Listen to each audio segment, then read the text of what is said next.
શું તમારે ડોક્ટર બનવું છે? જો તમારો જવાબ હા હોય તો તમારે નીટ પાસ કરવું ફરજિયાત છે.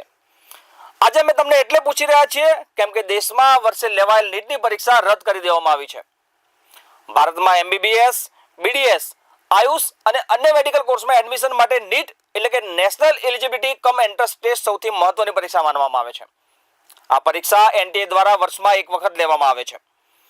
વન નેશન વન એક્ઝામની નીતિ હેઠળ હવે સમગ્ર દેશમાં માત્ર એક જ મેડિકલ એન્ટ્રન્સ પરીક્ષા લેવામાં આવે છે, જેના કારણે વિદ્યાર્થીઓ પર અલગ અલગ પરીક્ષાનો બોજ ઘટ્યો છે.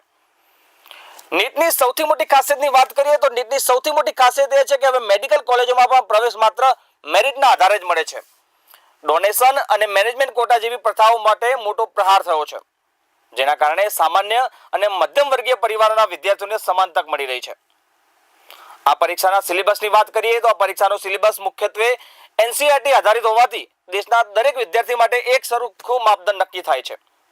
એટલું જ નહીં, જો કોઈ વિદ્યાર્થી વિદેશમાં જઈને એમબીબીએસ કરવા માંગતો હોય તો પણ નીટ ક્વોલિફાય કરવું ફરજિયાત છે.